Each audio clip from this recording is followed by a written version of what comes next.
As usual, the meeting is being recorded in the interest of transparency, and the recording will be placed on our website after the meeting. So we have various people online, some, as always, external observers. We have 3 authority members, Geeta Nagand, Tim Child and Steve Troop. So I can see you very well. So if you've got questions, just put the hand thing and I will see it.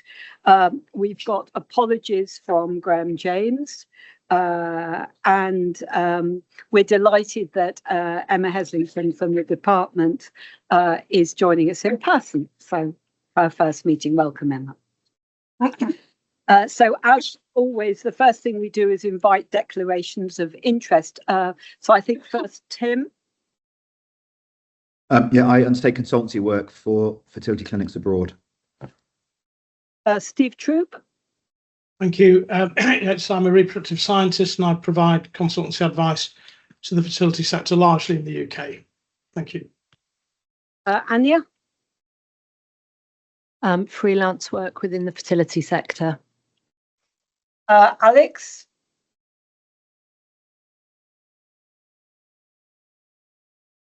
Non-exec at CQC and member of the advisory board for the Patient Safety Commissioner. And Geeta, I believe you have a declaration today. Yeah, thank you, Chair. I've been appointed to the Board of Parliamentary Office for Science and Technology. Thanks, everybody. As always, we start with approving the minutes of the previous meeting, which was in May. Those have been circulated. We have received comments from some authority members. Those comments have been taken on board. Has anybody got anything else they want to raise on the minutes of the May board meeting? No, so can I take those as approved? Yeah, lots of heads nodding. And in terms of matters arising, everything on matters arising has either been dealt with and completed or will be dealt with in the course of this meeting. So we don't need to trouble ourselves with that further. The next item, which is another standing item, the activities of the Chair and Chief Executive. So it's been quite a busy couple of months, actually. There was a SCAC meeting in June, which I'll ask Tim to comment on a bit later in the meeting.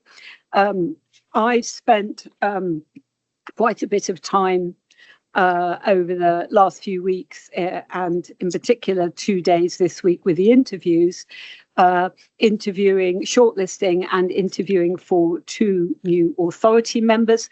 As we've mentioned before, Tim Child, who's a professional member, and Catherine, who is a lay member, are both stepping down in January. And we wanted very much, given that it took quite a while to get the necessary approvals when we did last rounds of interviewing a year or 2 ago, we want to make sure we had plenty of time to have new members appointed, and so that they could be, well, hopefully appointed and inducted in good time before the current members step down. We have made recommendations for appointable candidates to through the department to ministers. As you know, these are ministerial appointments, so we can make recommendations, but we don't actually appoint. And we've done that, or actually that's, I think, going to happen in the very near future. We don't know how long it will take to get those approvals. We're hoping perhaps before the summer recess, but we'll have to see. It depends on timetables.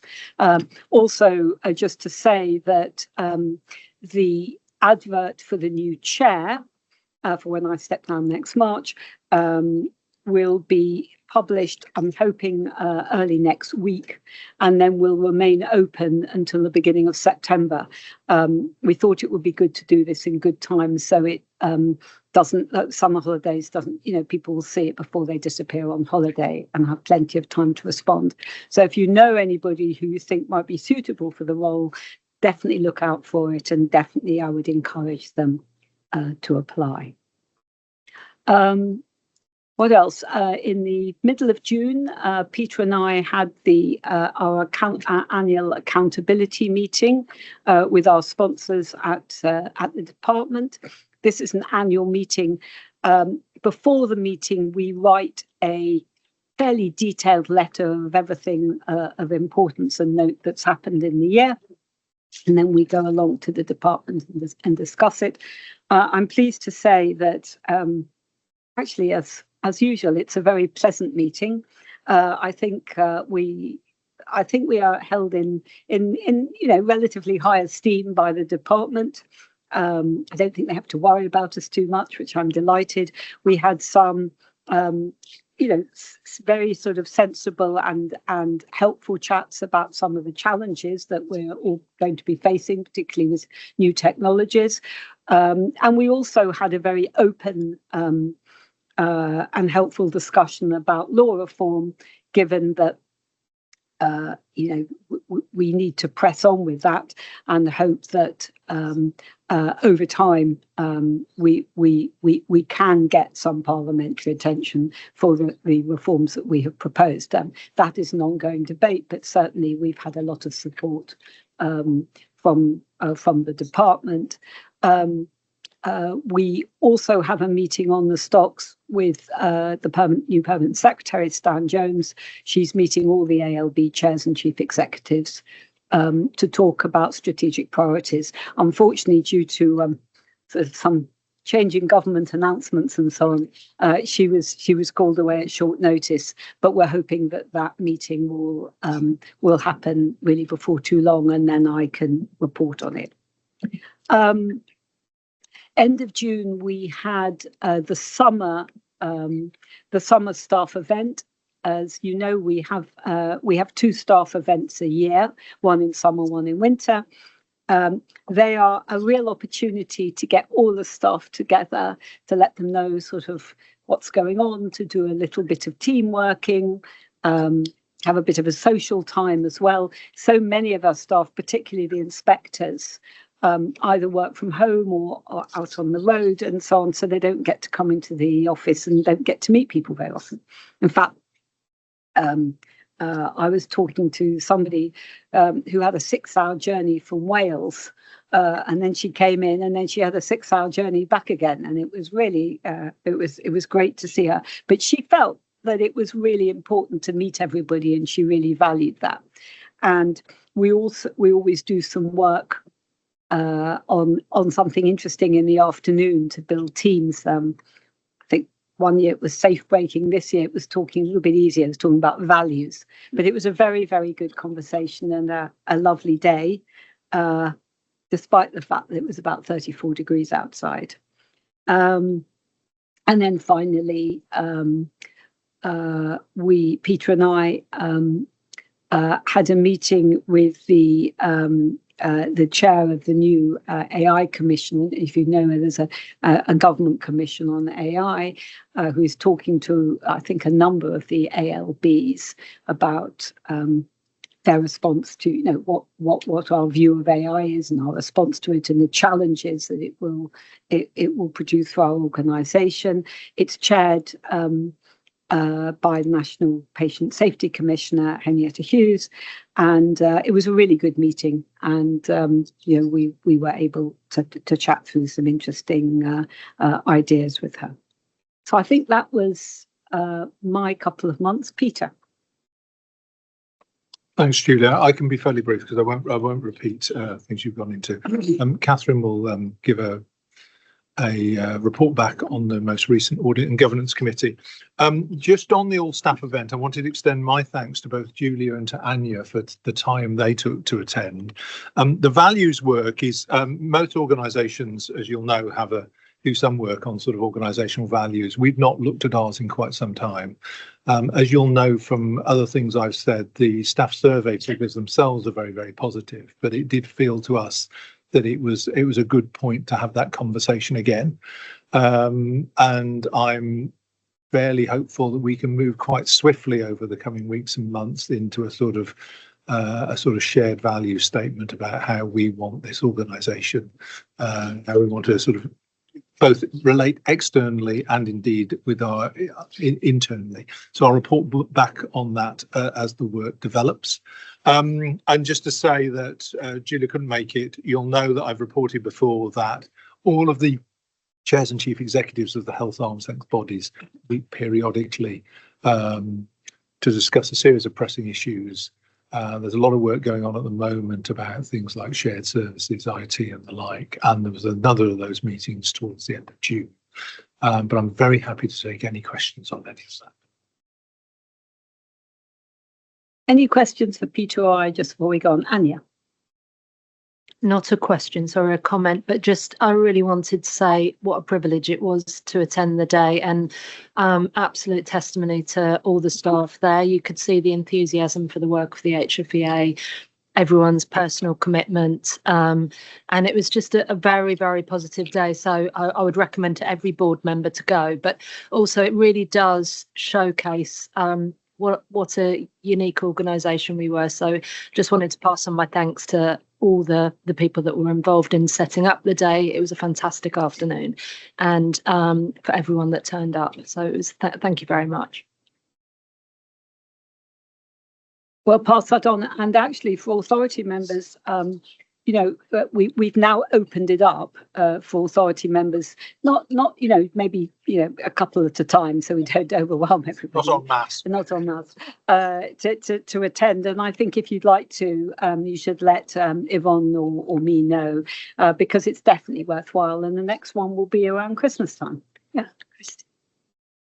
Oh, Christine and Alex are going. Right, so the next chance is this time next year. Okay. Thanks. Okay, now the next standing item is where we invite the committee chairs to report where there have been meetings of that committee.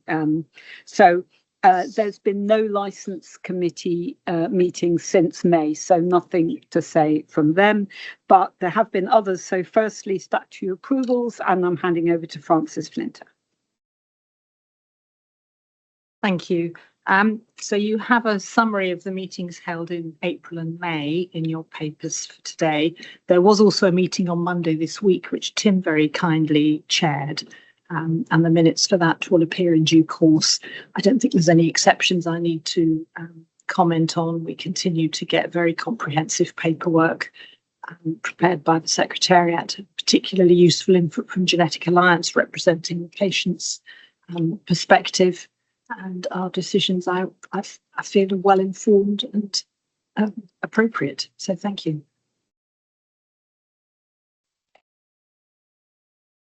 Okay, so next is AGC, Audit, Governance and Risk, for Catherine Seddon. Thank you, Julia. AGC met on the 16th of June, had a very positive meeting. On internal audit, we received the annual opinion with a moderate rating, and after a lengthy discussion, the head of internal audit agreed that the direction of travel in terms of year-on-year performance has gone up, and he recommended that partly to reflect the much improved ways of working with internal audit, and also really significant progress with the closure of internal audit recommendations. So we were very pleased about that. We also had a full and frank discussion about what might make internal audit reports better value to us for the rest of this coming year before we go out to procurement. Then we had the ongoing, the periodic report on closure of internal audit recommendations, and I can confirm that they continue to be all closed in good time with the exception of the old DSPT ones, which are going to be addressed in the CAF improvement plan. And we're going to get updates by October and December, with the expectation that those will all be closed or accepted at risk. In terms of our digital project, our major digital project, Phoenix, this is the replacement of Epicenter and the transitioning of Content Manager to SharePoint. The go live date for that has been extended by a matter of 6 weeks, but we received very good assurance on its progress, and we were very pleased that lessons learned already have begun compiling. We were very pleased to receive the new strategic risk register. We asked for a risk regarding not taking up the opportunities of AI to be considered not as a sub-risk, but rather as a strategic risk in its own right, as and when our plans progress with AI. And in terms of horizon scan, we asked the executive to consider adding a risk around the growth of the unregulated sector. Clearly, we do not have control over the rate of growth of the unregulated sector, but we asked the executive to consider mitigations which would focus on the work that we do to inform the public of the risks associated with that development, but also clarifying the limits of our own powers, which is work that we already do, but we felt that it was, in the light of the growth of the unregulated sector, probably worth incorporating into the risk register. We had a detailed review of the annual report and accounts, as we always do, and we recommended to the authority that Peter, as accounting officer, sign those. And we received an extremely positive external audit report from KPMG with an unqualified opinion, praise from the outgoing KPMG team, and a single audit recommendation, which deserves huge credit to Marunki and Tom and the team. Really, really great work. And last but not least, we got an equally positive HR biannual update. And particularly pleasing that the time that we take from advertisement to filling a post is very significantly better than public sector average. So that's a great credit to Yvonne and her team.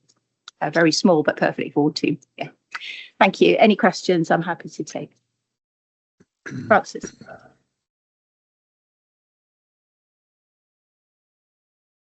I'm not sure if this is a question for you or perhaps Peter and Julia, just in terms of the growth of the unregulated sector, and bearing in mind that we hope to see law reform at some point, although we don't yet know when. Is there potentially an opportunity there, and would we wish to see any law reform which might bring some aspects of treatment that are not currently regulated under the remit of the HFEA?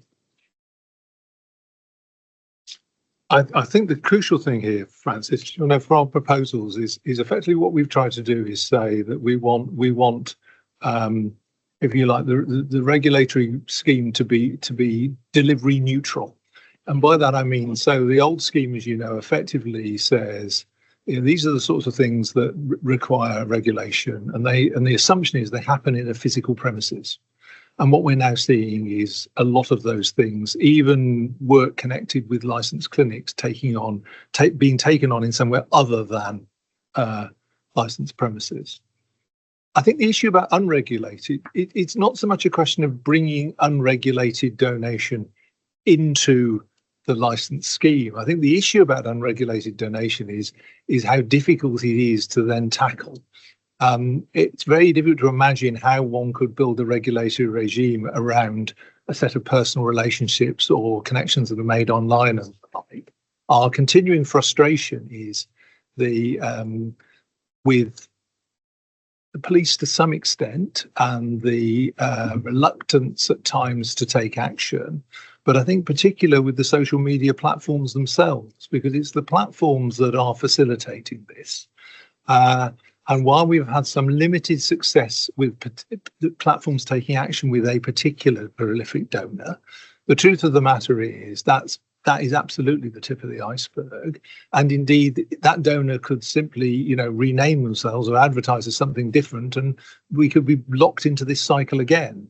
So I think there are two distinct issues here. There's our desire to bring in the sorts of treatment that ought to be taking place in licensed clinics, which is often now taking place in a whole series of arenas under the umbrella of regulation. I think the issue about unregulated donation is not somehow to make it regulated, because I don't see how you would do that, but rather for the existing law to be much more effective in dealing with it.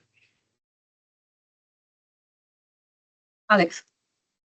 Yeah, thanks, Julia. Thanks, Catherine. Is it worth just expanding on the Phoenix project, just to give members some assurance that, as Catherine said, the date was slipped a little bit by 6 weeks, I think, in the go live. But just to say, we've had very transparent reporting from Martin and Luke and the IT team, and there were some mitigations from memory in the user testing phase that slipped it out a bit, and some associated costs with that. But just to say, I think lots of lessons learned from other IT projects, that it's been very transparent, it's been very participatory, and I think we felt very well assured as a committee, looking at other members, that was the right decision, and I think kind of degree of confidence that will hit its objectives when it does go live. Thanks, Alex. And I think it's definitely, my perception, and I think the perception of some of the authority members, this has been a very well run project. So thank you also to the staff and so on who've done it. And I know 6 weeks is irritating, but in the great scheme of IT projects, actually, it's quite remarkable. I must say at the beginning, I thought it might be a lot more. So I think it's great. Peter. Just to add for the boards, there are two elements of this, as Catherine set out. The smaller element is the movement of all of our records from a system currently called CM to SharePoint. And then the bigger system is what Alex referred to, which is the movement of our records on Epicenter, which is an old unsupported system, to Phoenix. And this is the system that allows us effectively to organise and to inspect. We've delayed both of them. In terms of the CM to SharePoint one, we feel very confident that will simply happen on the new date, because frankly, we moved them in order to sequence them properly, because what we don't want to do is do the two things at the same time, because there are too many risks in the air at the same point. But the CM to SharePoint one, we feel very confident to hit the new revised date. It moved back by 4 weeks. The Phoenix one, 6 weeks is our current best estimate, and as Alex said, that was tested quite thoroughly at AGC. One of the things we said about AGC, and again, I hope this continues the sort of transparency theme, is there is an element of an open question about that, because what it requires is the completion of end-to-end testing. And it is, of course, possible that the end-to-end testing process in itself might throw up a yet unknown problem, which might put us back a bit. But I mean, I think we have fairly decent confidence on that, but I think it is of a distinctly different order to what I feel about CM to SharePoint. And I think both Tom and I feel that it's much better we are completely open book with you about this. All our best estimates suggest a 6 week delay at the moment. The other side of summer, I may be telling you a slightly different story, but that's what it's looking like. Thanks, Peter, and we'll keep everyone posted. This is an important one, but it once it's all bedded in, it will be wonderful and make a big difference. Tim, SCAC, please. Yeah, obviously, sorry I'm not there in person. So we met on the 3rd of June. It was a virtual meeting. All of the agenda and papers are on the SCAC website. Essentially, we have a standing item which is relevant public health developments and research findings, and we reviewed 8 recently published papers in all sorts of different areas, including PGTA, some Australian guidelines on male infertility, and also the new NICE guidelines on fertility. We then went on to look at emerging technologies in embryo and gamete testing. We looked at, in particular, research and technology regarding genetic testing of sperm, AI-driven sperm selection, and AI-driven oocyte selection, and non-invasive genetic testing of embryos, metabolomics, and also PGT and we keep a watching brief as well to see if any new papers come up in these areas that we would then review in the part I just mentioned, which is the standing item of relevant public health and research findings. We then went on to look at the impact of the microbiome on fertility and fertility treatment outcomes and looked at the research in this area. We then went on to the add-on system, and in fact, some of you, well, you will remember, I think, that the authority looked to change the definition of an add-on to allow us to actually assess tests as an add-on, so not just add-on treatments. So this was the first time that we'd done this, and the first one we looked at was we reviewed the rating for microbiome testing. And what we found was basically just a lack of any good quality studies in this area. So we rated it as grey for doing the testing the vaginal microbiome for recurrent implantation failure. And we also looked, and also for the general fertility population, we looked at chronic endometritis and various other factors, and essentially just a lack of evidence in that area. Then we moved on to sperm DNA fragmentation, and those of you on Instagram probably will know that sperm DNA frag testing and vaginal microbiome testing are really all over the place on there, and quite often promoted. So we looked at the evidence for sperm DNA frag testing, but also subsequent treatments, which are often suggested if their sperm DNA fragmentation result is abnormal. Again, we essentially found just a lack of any good quality studies in this area. So we rated it grey pretty much across the board, including after a subsequent review, including the giving of antioxidants for people or for men with a supposed abnormal sperm DNA frag. The one that we tested red actually was the use of surgical sperm retrieval for men with an abnormal sperm DNA frag. So what we felt was that there was just a lack of lack of studies anyway in this area, but because there is obviously some potential harm with performing an invasive procedure such as a surgical sperm retrieval, then we rated it red, as in this causes harm compared to not doing it. Finally, in the meeting, we went on to review the authorised process of in vitro maturation, and this was in response to a clinic asking to do IVN of oocytes, in vitro maturation of oocytes, on very, very immature eggs coming from tissue that's ovarian tissue removed from a woman, and we felt that we could not permit that as an authorised process. The clinic would have to put in an actual application for that to be considered. And just finally, the next week, ESHRE, which is the European Society meeting, is in London, and there's an annual horizon scanning meeting, which is hosted by SCAC and the authority. I'm chairing that, and we have 4 topics being discussed. It's an invite-only meeting, so we look at really areas.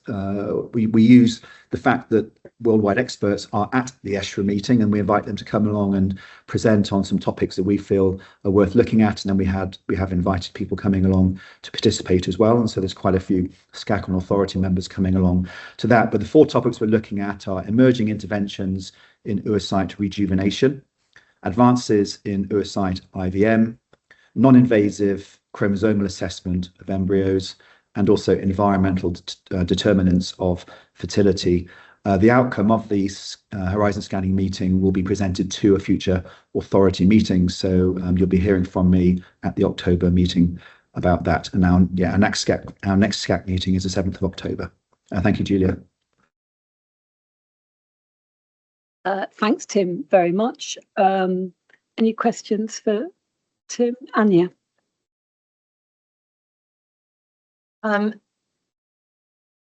Yes. Yeah, thank you so much for that. I think it's really reassuring for us, but perhaps more importantly for patients, that this work is being carried out and is so comprehensive. There's such a wide range of information, some helpful, some not always helpful for fertility patients. So I think this is a really important piece of work, and I want to commend that. And I just thought it'd be useful for you to, again, share how members of the public that would be interested in some of the findings might be able to access the work that you've been doing on this. Yeah, thanks for asking. That's a really good question. So There's within the hfea.gov.uk website, there's a section there on add-ons. So if anyone just searches add-ons HFEA, will go straight to it anyway.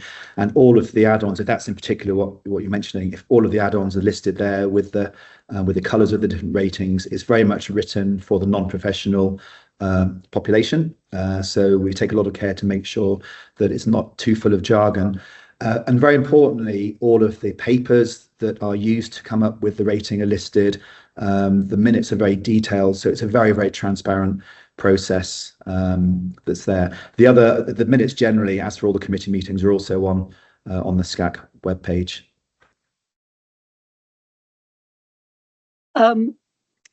Thanks, Tim. Just to say that also I'll be chairing a session on the third day of ESHRE, which Peter is part of a panel. Peter will be speaking. I think the theme of their speech is sort of the past, present and future of fertility regulation. So that's on the Wednesday of ESHRE. I also, just as a comment, because it just struck me, is that there was a paper in Nature, very prestigious scientific journal, on base editing of embryos by Professor Kathy Nayakan and et al. I mean, now I don't even begin to understand it either. So, but what was interesting was that Kathy, but by chance I heard it on the Today programme at 8 o'clock in the morning a few days ago. Kathy had the sort of prime slot before the 8 o'clock news, I think it was, to talk about this. And what I found very interesting is this is something that's highly technical, very scientific, but it's part of the fertility landscape. And clearly the public are really interested in it. And it's, as Tim said, about Amelsa and Fagza just all over the Instagram and so on. It's really interesting that what we do really matters, because the public, however technical it is, are interested in it. So I just thought that was interesting, because it's not something I would have thought that would have been, part of a morning news program. Anyway. Julia, sorry, Julia, could I just jump in? Yeah. Just on that, so Kathy Nykin has presented to SCAC also, and one of the items that we watch very closely is gene editing. We have experts on SCAC who are experts in that gene editing area. So I completely agree with you. It's certainly a very, very highly topical area, and probably isn't as far away perhaps as some people think it might be from a clinical application even. So it is something that we have considered very closely within SCAC and have fed back to the authority, and we'll continue to watch closely.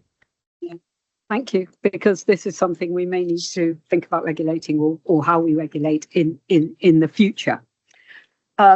Okay, so now we move on to another standing item, which is a performance report, when I asked various members, Peter and various members of the senior management team, to reflect on various issues since we last met in their areas of responsibility. So firstly, Peter, for a sort of overview. Thanks, Julia. Well, we're barely 2 months into the business year in terms of information we report back to you, so it's a bit early to see trends. But if we sort of ignore the fact of business years, what you'll see, I think, from previous meetings is a good deal sense of continuity. So in the round, we are meeting the majority of our KPIs. Performance in May of this year was good. So 10 of those KPIs are rated green, 4 amber, 2 red. 3 of them are neutral in the fact that we don't rag rate them. That's a fairly typical performance. It's one we saw across the last year, and there's no sense that I think we'll see a different pattern this year so far. I'll leave the detail to colleagues when we get there, but certainly on the core regulatory stuff, like inspection and so on, we are currently hitting all of our targets. The last thing I wanted to say just very briefly was on the HR measures, which I know we look at regularly as well. Sickness is down, which I think is what you'd expect given the point in the year. Turnover is up. So we try and keep turnover somewhere between 5 and 15%, and it tends to fluctuate within that. It is a little higher than that. If you take away planned leavers, and by that I mean people who came to the end of their fixed term contract or retired or something, it is a little bit lower, but certainly we're at the slightly upper end of the turnover figure. It's manageable. It tends to come in long-term waves and cycles. you know, as you can imagine, if we have people in post for 2, 3, possibly 4 years, it becomes time to move on, and that is largely generating that. So what I wanted to say to the board really is, although it's up, it doesn't seem to me to be up for any reason other than we would normally expect. And looking ahead in terms of known movements, it feels to me a roundabout sort of peak of where it is, and we can probably start to see a long-term decline again. But obviously we watch that quite closely. That's all I wanted to say by means of introduction. And unless anyone's got any questions, happy to hand over to colleagues. Hand over to Claire.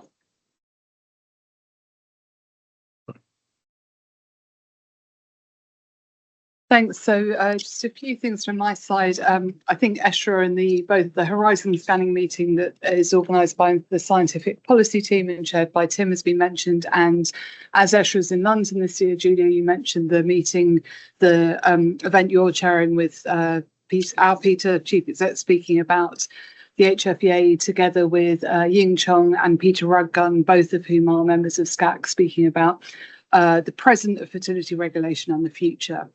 So we're looking forward to that.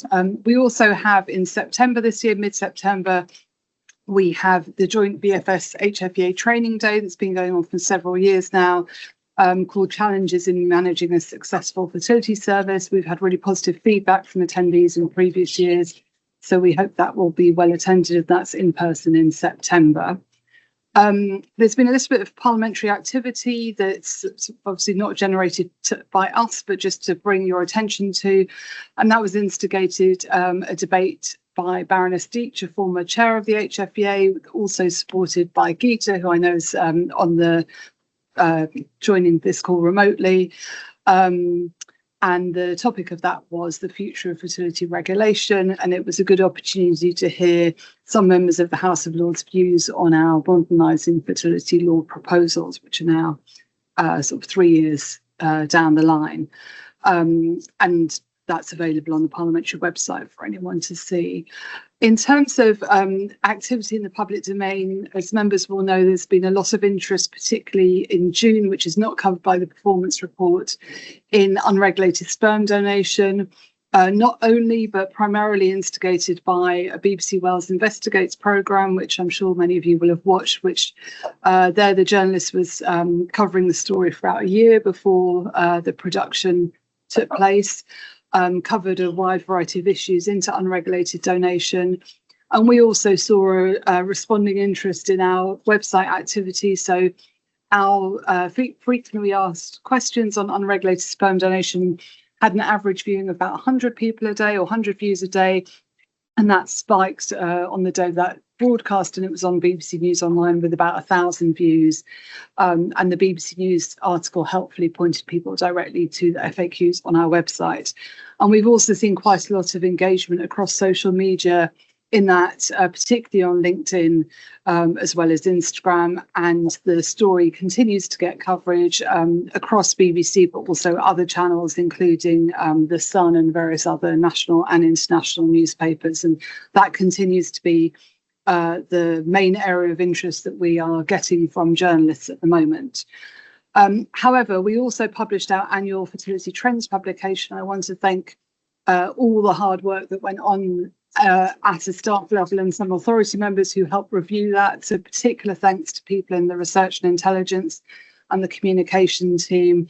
It's a mammoth effort to update that report. We did it differently this year for two reasons. One is after the significant update to following PRISM and the Choose a Fertility Clinic update earlier in this year.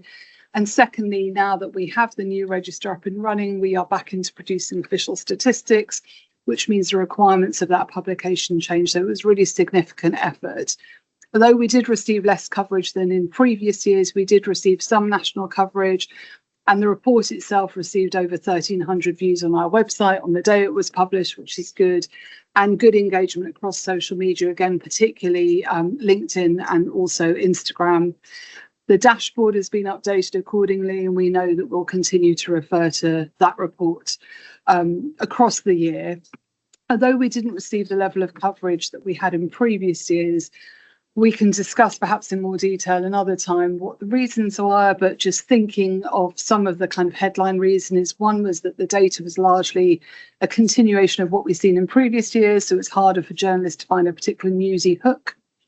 It was our first year in many years, I think 5 years, since we published as an official statistic, which meant we couldn't do a press release under embargo, so 2 days before or longer, which has previously been very successful. There were two, as people will know from watching the news, two major maternity reports published at the same time, which may have been kind of taking some of the health focus away. And lastly, unregulated sperm donations, as I said, continues to be a really big and newsy story. And there's only so much coverage the fertility sector may be having at the same time. So those are some of the reasons that we will continue to look into. And just moving on, lastly, you're going to hear from Joanne and Annabelle later on about some of the work that regulatory policy team have been doing. And this afternoon, you're going to hear about the new SoHO regulations and the impact it has on us as a regulator and the clinics we regulate. But the policy team more widely are continuing to work on the embryo testing guidance that you discussed at the last authority meeting, and other priorities that have previously been defined by authorities. So there'll be much more to come in the September and November meetings. And finally, from me, now that Fertility Trends is published, we are obviously looking towards our next set of reports, and that is the fertility sector or state of the sector report, which comes out in the autumn, which is Fertility Trends is the look in our register data. The fertility sector report is a look at licensing, compliance and regulatory activity. So that will be coming out in the autumn. Thanks, Claire. Any questions for Claire? We're going on. I think that somebody did ask me that question actually. So I think I must have given the right answer, which is, having had some really interesting and very full discussions on embryo testing and looking forward to the draft guidance. So I think the September meeting or September is when it's coming back. Yeah. Okay, that's helpful. That's for everyone to know. Alex. Yeah, thanks, Claire. I watched the BBC Wales documentary, as I'm sure many other members did. I just wanted to say how well I thought you came across in a programme where, by necessity, the journalist wasn't taking a position on that. And indeed, there was at least one positive example where people have used it and used unregulated donation and found it positive. And I thought yourself, but also us as an organisation, came across fantastically on that in obviously a very emotive topic. Thank you. Firstly, thank you. But actually, it reminded me of when Francis asked about the unregulated donation and what more and relating to law reform. It has given us, all this coverage has given us an opportunity to be very clear that the current law is very clear. And I think one of the recent judgments against one of the prolific donors, Robert Alban, set out very clearly, kind of better than I could ever do, that Parliament discussed this at the time the law was passed and agreed that the only way to provide sperm for donation is with a licence from the HFEA. And there isn't another legal way to be a sperm donor. So I think as much as we could talk about risk and law reform, the law on this is actually quite clear. And those people who are donating outside of a licensed clinic are breaking the law. So that's very sort of set out very clearly, and it's been helpful to have this coverage to be able to reiterate that. Yeah, I think, and as Peter said before, the message is to try to ensure that, law enforcement authorities understand that, because it's tricky, actually. There's a lot going on for the police and so on, but that they actually understand that the law is being broken and it has very serious consequences.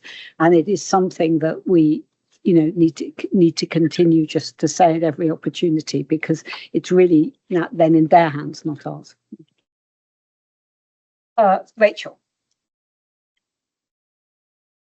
Thank you. As Peter mentioned at the beginning, the inspection KPIs have made a very good start to the year. So I thought I'd pick up on something that we touched upon in an authority meeting last year, which was about us starting to do a post-inspection survey so that we could get clinics' feedback on that.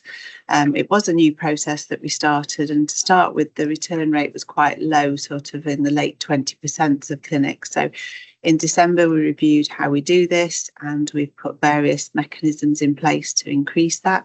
So it is now, the process is now managed by our business support team, who can email PRs and chase that up. We've also raised awareness through clinic focus articles, and also we encourage staff at the closeout meeting to complete it and leave leaflets with a link to that. So we've reviewed that for the first 6 months of this year, and we have had an increase, which is very positive. And we do want to continue to say to the sector that getting feedback is very important to the team. It is taken seriously, and we do have it as a standard agenda item on our monthly inspectors meeting where we review any feedback we've got. So we will continue to encourage the sector to complete that and give a further update at an authority meeting when, as Claire's just mentioned, we present the fertility sector report. In terms of OTR, you'll note in the performance report, both KPIs were red.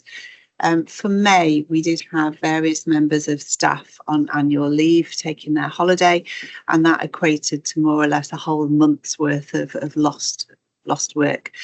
So that's why the numbers are a little bit down there. And I have mentioned this before, we are reviewing the KPIs because now the waiting list is coming down, and actually most of those OTRs within the waiting list are being worked on.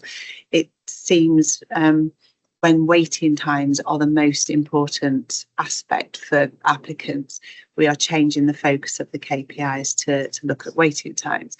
Although they will fluctuate, because although at the moment our average for April and May was round about a month, if we're managing to close more complicated, complex ones which have been in the system a while, then that of course can push the average waiting time up.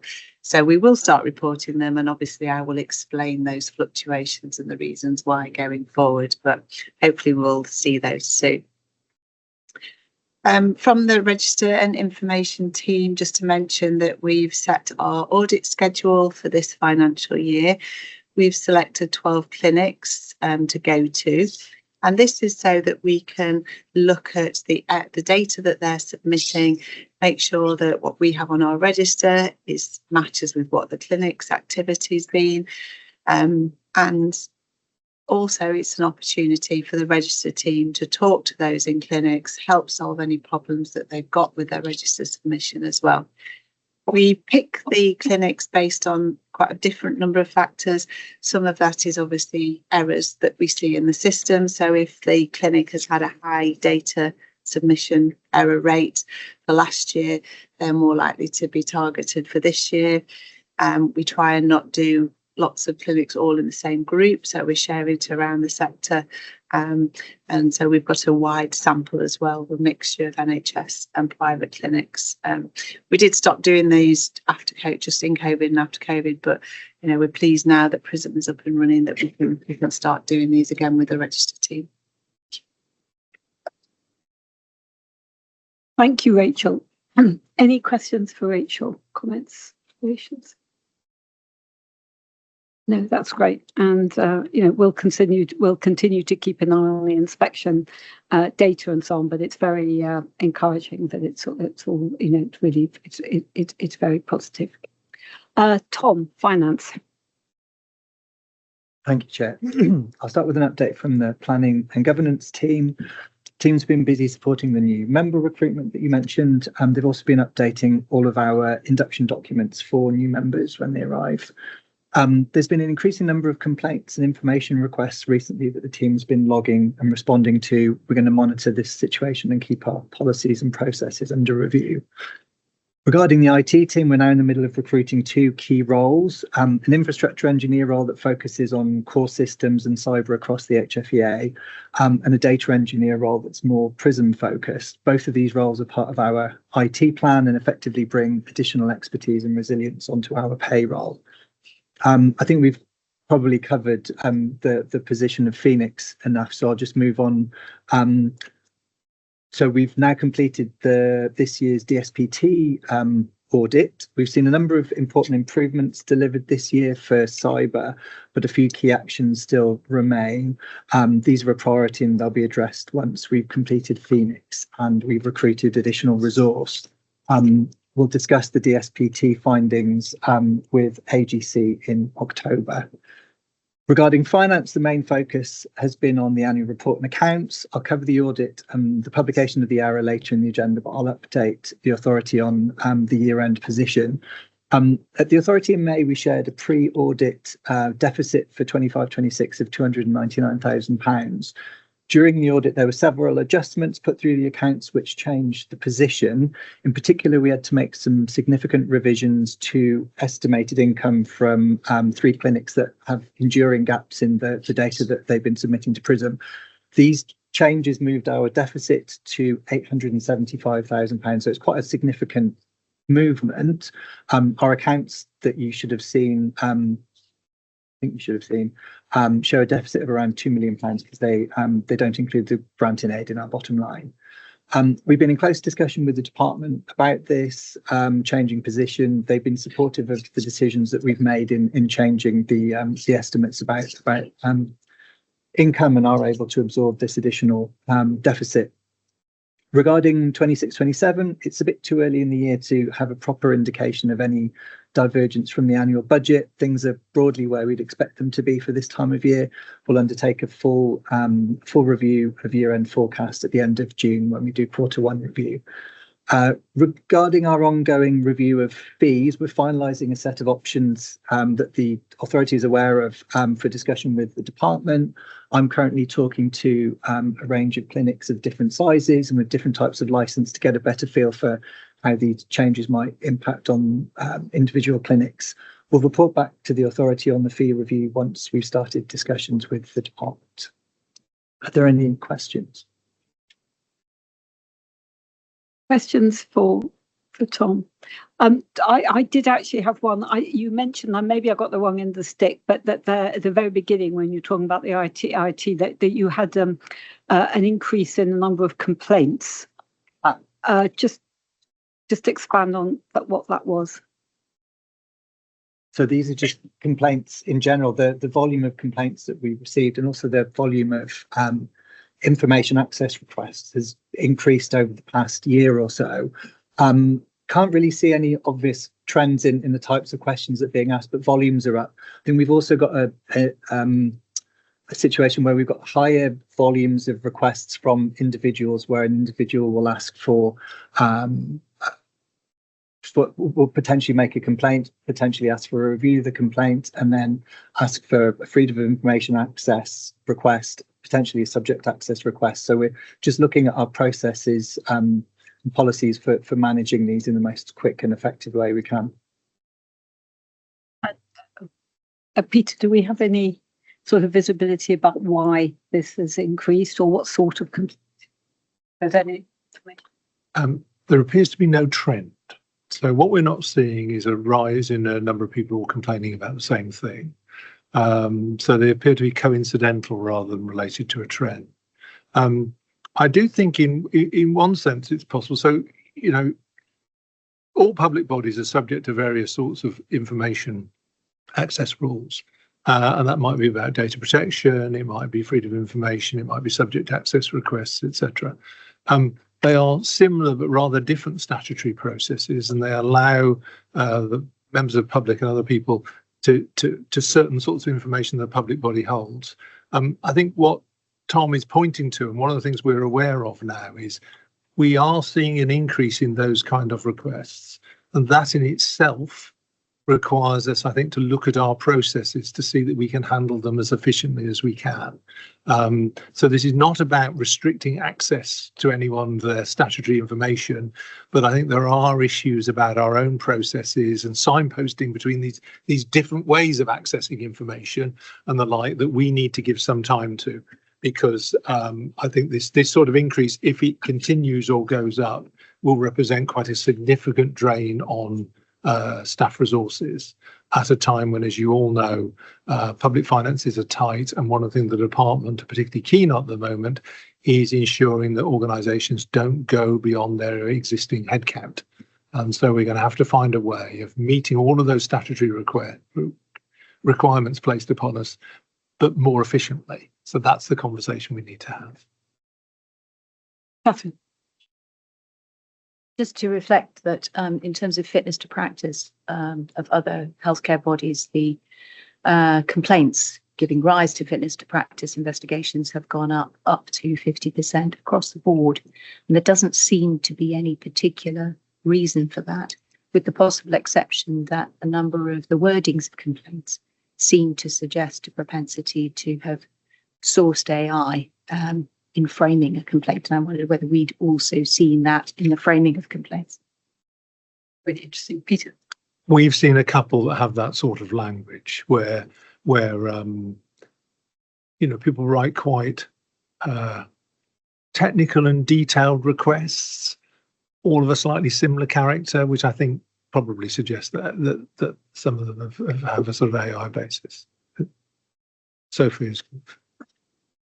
Thanks, Peter. Yeah, so just to say, I would definitely see that AI is something we're noticing, Catherine. So we've seen complaints come in that look as if they may have been using generative AI to kind of draft them. Just a point of clarification to say we have two complaints policies at the HFEA. So we have our clinical complaints policy for patients who may wish to complain about fertility treatment in a licensed clinic, and that's dealt with by Rachel's team in the compliance team. And then we have our corporate complaints policy, which Tom is referring to here, which covers any complaints about our work as a regulator or our kind of conduct or statutory functions, etc. This would also cover data protection complaints. So if someone felt that we'd handled their data incorrectly or they had a complaint, we processed a freedom of information request, for example. So that's the area of complaints that we're talking about here that we've seen a slight increase in the last 18 months. Oh. And thanks very much. I just wanted to reflect that we can look at a complaint, or one of the key things about a complaint, which is a good thing, is it's an opportunity to learn from us. So it's really important that our interest in this area is reflected in that what we want to do is maximise our learning, which I know from conversations with the team and at the Audit and Risk Committee is the driver behind our interest, but I just wanted to say that explicitly.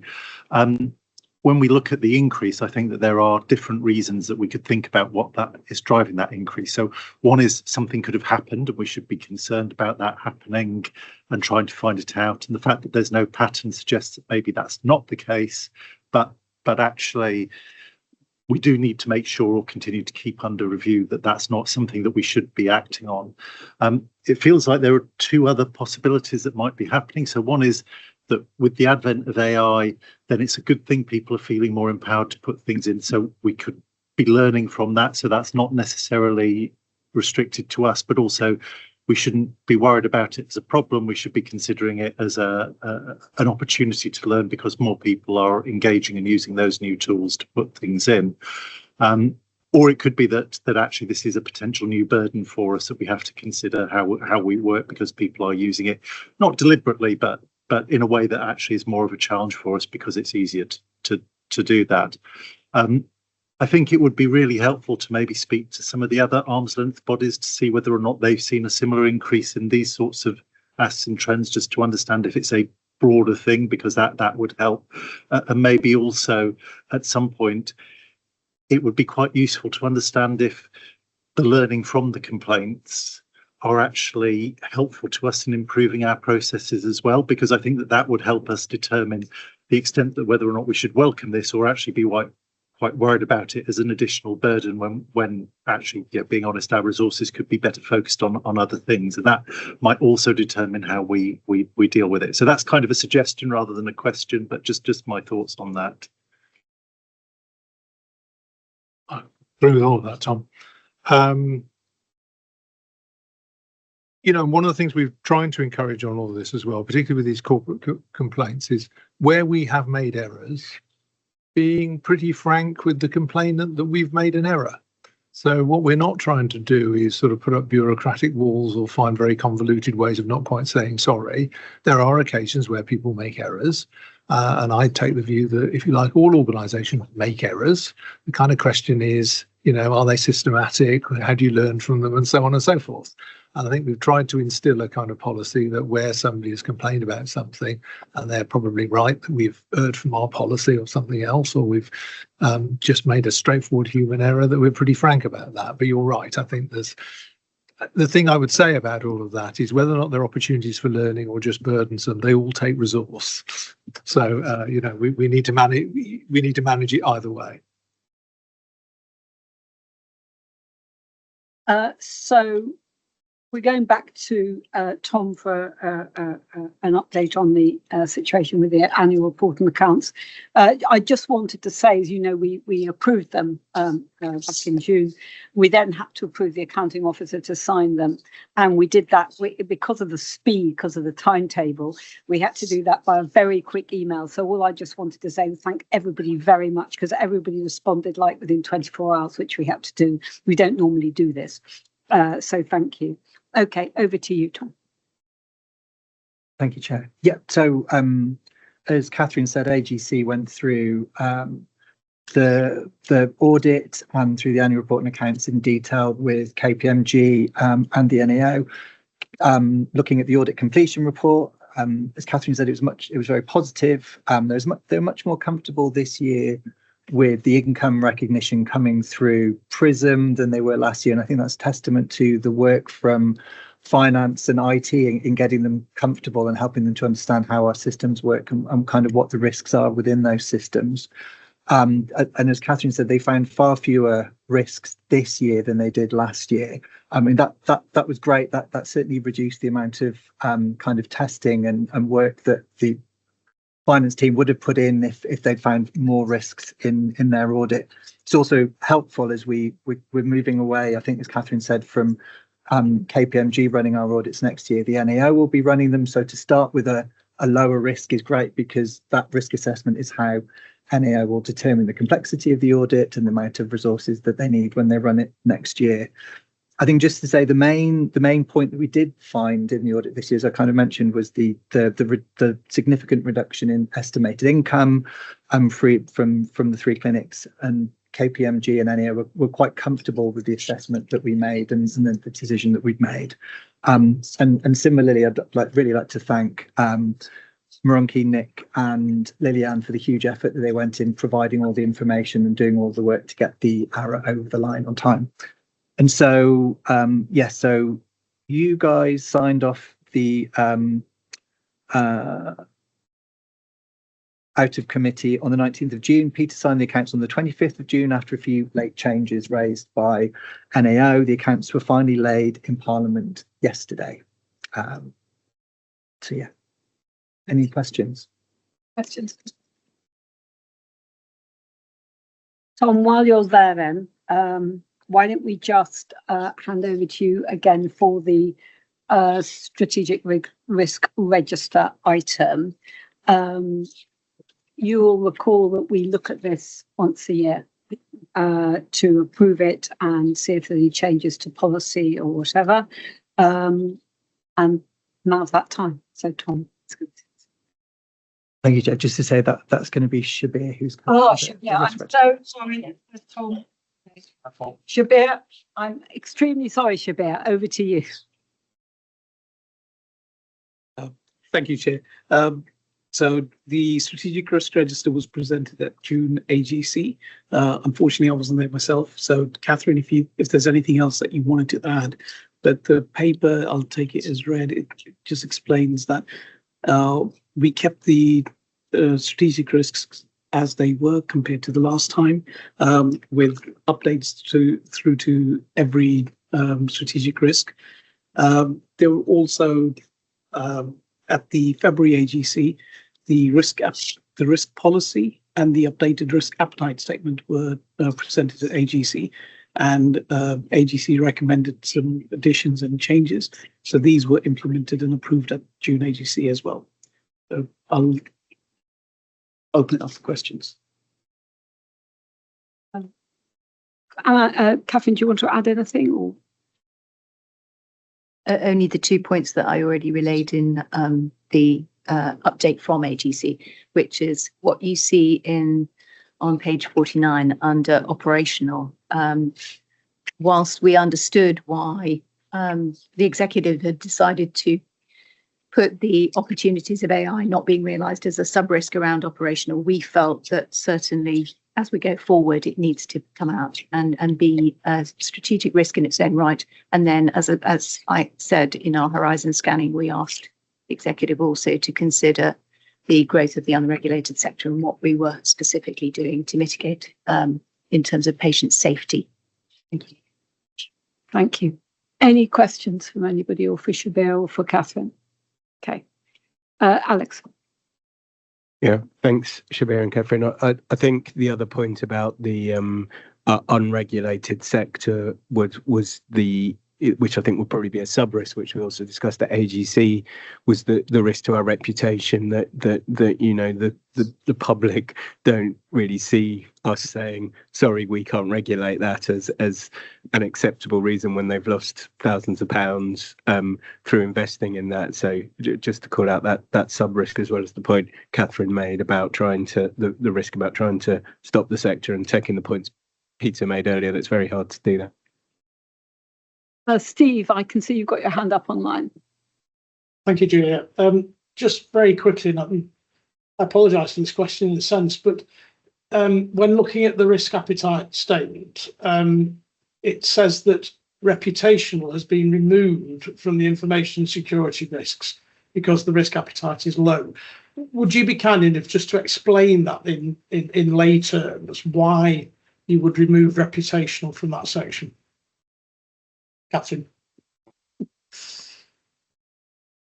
think I've probably passed to Shabir for that, or Peter. Have it onto the regulatory policy and reputation. I can go for it. I was going to say, I mean, this is largely a sort of trying to avoid duplication. It's a kind of sense, where does reputational best sit? So it's not that we're no longer interested in reputation as a sort of risk control, Steve. It's rather that we felt it was in the wrong place and we were in a different part of the document. I agree, it's perhaps not as clearly worded as we might have. So I don't want to give the board a sense that somehow or other we no longer think managing reputation is of any import. It's just more a question of where it sits. Okay, that's great. Thank you, Pete. We're going to press on, but the next item we need Amanda and Elena. So I suggest we have just 5 minutes if anybody needs a quick comfort break, and if somebody could get Amanda and Elena in, and then we'll start literally in 5 minutes. And we've got everybody back online. Excellent. So again, as I think authority members or those who were there at the time will recall, we also get a report once a year on the on applications to the Register Research Panel. These are applications from scientific researchers for access, or researchers for access to our registered data, and we carry out this function as an oversight committee for what research is going on, and that's a legal requirement, a requirement of the HFE Act. So we have this report now. It's typically done in the summer, and we've got Amanda and Elena here, who are Amanda is head of research intelligence, and Elena is a senior research manager, and they're going to just take us through and summarise the report. Hello. I will start off the presentation just looking a bit at the wider work that the team's done in publishing information readily over the last year since we last met. And we'll hand over to Elena to cover the work of the Register Research Panel over the last year. Thank you. One of the publications that we do every year, which I'm sure you all know, is our Fertility Trends publication, which came out in June, so very recently. There were a few major changes with this report compared to previous versions. One, we returned to publishing it as official statistics, as we just recently completed data validation work with clinics. We also changed our birth rate measures to match what we do now in Choose a Fertility Clinic following the consultation in the autumn. You may have seen as well that we increased the amount of interactive figures we used in it, including for birth rates and cycle and patient numbers, which adds a lot more information in the same amount of space. The reports continue to be presented at conferences, including Fertility 2026, as well as other conferences, which you'll see outlined in the paper. And the publications that we have planned for the next year are a report looking in depth at egg freezing and our next fertility trends report as well. The HFEA dashboard, you'll know, is updated alongside our fertility trends publication every year. This is to add a new year of data, which this year was 2024.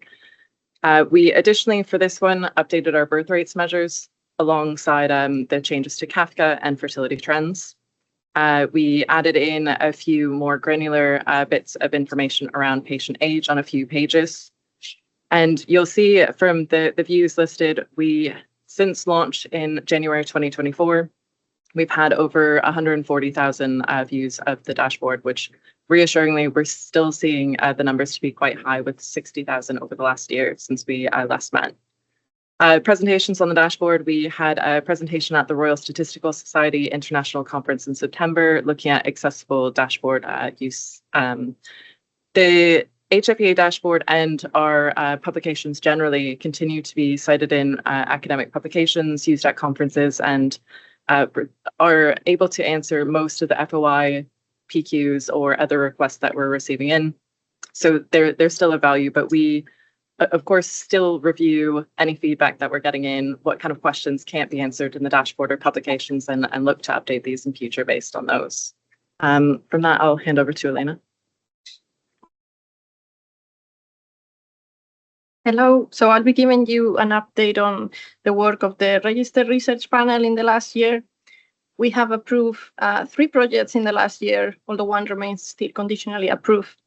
The first one is from the University of Manchester, and they will be researching if in frozen cycles, transferring an embryo that has developed faster, so it's reached the stage of transfer at day 4, will result in a better success rate compared to embryos reaching that stage at day 5 or day 6. The next project is from the University of Stirling, and they are looking at disability data collection in IVF. So they will be looking at the disclosure of disability from patients, the prevalence of disability, and also the success outcomes for this population. And finally, there's one from the University of Bristol, which will be developing a new predictive cumulative live birth model, considering both fresh and frozen cycles for donor oocyte recipients. And they will be looking at demographic characteristics as well as clinical and treatment. Importantly, we want to highlight that those last 2 are actually coming from new researchers that haven't accessed HFEA registered data before. The way we measure the impact of accessing registered data is through the publications in peer-reviewed publications in scientific journals. And in here, we're showing you all the publications that have happened since 2010, both using RRP, but also the anonymized data sets that we share. Next slide, please. In the last year, there has been 4 publications using the anonymized data set. One of them is looking at frozen cycles. The other one is looking at egg donation. And we have 2 that are creating prediction models. And this is something that we'll come back to later. We also had 2 publications from RRP projects. One is looking at environmental effects on IVF outcomes. And the other one is looking at add-ons, and in particular, PGTA. As I mentioned before, we have seen an increase in new people approaching us to use the register. So we believe that there's still a lot of interest in accessing our data for research. We continue to promote the use of the register because this is one of our main priorities, and we do so through various activities. One of them is our data research newsletter, which we publish quarterly, and we have already published 8 editions. It was launched in July 2024, and we use it to update the research community about HFEA publications, also RRP projects, and we also communicate which conference we attend so they can meet us in person too to discuss potential projects. It currently has over 270 subscribers, and it has a very good and stable open rate between 55 and 60%. We've only seen a decrease in these recently because we just moved the platform that we use to share it. This year, we've also had a blog, an HFEA blog that featured an RRP researcher. And this was shared and liked widely in social media. So this is quite beneficial. And it was good because this RRP researcher actually created an IVF prediction tool. And the latest update that they did was to make it more patient friendly. And of course, the blog is trying to get at that population too. And finally, we're also trying to become more visible to the researchers by being present in the platforms that they go to find data. So in this way, we have gone to the Health Data Research UK Gateway, which is now hosting link to our website. And this is a platform that is also used by the UK Health Security Agency, Biobank, Genomic England, and others. Besides trying to reach new researchers, we're also trying to streamline how we communicate with them and facilitate how we discuss the project. In the last year, we have received 15 requests for RRP data, which is quite similar to last year when we received 18. And we have met with 7 researchers to discuss their projects. We've also started to quantify the interest that we receive for the, back one slide. We've started to also quantify the interest for the anonymized register. So initially we were quantifying this by the number of emails that we were getting requesting access to it. But also in January, we introduced a new form to collect more information about these data users. Next slide. Through this form, we've been able to find out who wants to access the data, what they want to do with the data, where are they located. And what we've seen is that a lot of these data users are actually based in universities abroad, which is understandable because to access RRP, you have to be based in the UK. We also see people from clinics and industry requesting this data. In the upcoming year, our focus is going to be in the anonymized resources that we share because we want to align ourselves with what other organizations are doing. And we want to keep the data secure, but also accessible to researchers, especially those that cannot access it through RRP. The anonymized dataset that we currently share needs to be updated. The last one is from 2018 and is currently out of step with what we are doing at the moment with other datasets. Additionally, we did a scoping exercise with other organizations in the UK, and we found that none of the other were sharing treatment level datasets, anonymized treatment level datasets with researchers. Instead, they still generate these datasets, but they control access to them through secure environments with strict data sharing agreements. Another thing that these organizations are doing is creating new types of datasets, such as synthetic datasets. So in this new year, we'll be considering what data we want to include and make sure that it meets both the researcher needs and the government data strategy.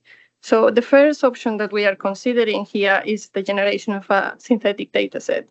This is data that is created artificially and is intended to represent structured relationships or real-world data, but it doesn't have patient information in it. It has the benefit that you can use it to develop algorithms or models, but at the same time, because it's not real-world data, you cannot use it for research that informs public policy. Through our understanding of who are the data users that are getting the anonymized data set, we know that most of them want to use it for machine learning projects. So we know that actually this type of data set will be useful for them. We also believe that it will be useful to create preliminary data, which could help researchers in grant applications going forward. Biobank, UK Biobank is already using this type of data set, and NHS England has a trial for this as well. Broadly, pros and cons for this is that in terms of the pros, there is very little risk for patient information because there isn't any, and it allows people to develop tools to analyze data. Obviously, it also allows access worldwide, which is interesting considering, again, RRP is UK limited. However, there is a cost to generate this type of data set and is not so widely used at the moment. We still think, though, that this will be useful for our purposes. The other option that we are considering is trusted research environments, which are secure data environments that enable approved researchers only to access and analyze the data within the environment, because all the tools are available there, and it ensures that the data is protected because it cannot be downloaded or copied from there. This definitely agrees with the government strategy of moving away from data sharing into data access, and most of the organizations in the UK with health data either have already developed one, like UK Biobank, or are working in developing one, like the UK Health Security Agency. We can develop our own trusted research environment, or we can get a tenancy in one of the ones that are already established. A potential con of going into established TRE is that we will be dependent on some of the admin side for their own what they already have established, but the cost might be smaller and it might be easier to implement that way. If we were to develop ours, again, the cost will be quite high. It will take a longer time, but we will have a lot of oversight in what happens there. It's important to note for both of these options that obviously there's a significant cost implication if we were to take them on board, and that they will take time to implement. We continue to communicate with other health data organizations, and we are aware and involved in conversations with government to make sure that we are in the conversation and are aware of any developments that take place. But we wanted to let you know that this is the direction of travel, and we definitely welcome any views and comments on these two options. We are hoping to update you more next year. Thank you very much. That was really helpful and clear. Questions, comments? Anybody online have a question or a comment? Yeah, lots of hands. I can see everybody, and I'm looking online as well. Catherine, start with you. Thank you, Amanda and Eleanor. Really good, clear presentation. Thank you. I just wondered, in relation to what you last presented, which was two options for use for developing our use of the anonymised data. Given the alignment, the potential alignment, well, the actual alignment of both with government policy, is the funding for the development of either something that we've discussed with the department, and whether the department might be interested in providing additional funding for the development thereof? Not as of yet. We'd also have to look a bit more into the cost and which way we'd want to travel, particularly for the trusted research environment. We'd have to decide whether we were more keen potentially to host ourselves or have a tenancy. Just to say that I think your arguments for creating our own and retaining the administrative control over our own are significant. So that makes all the more key the question of how it would be funded. Thanks.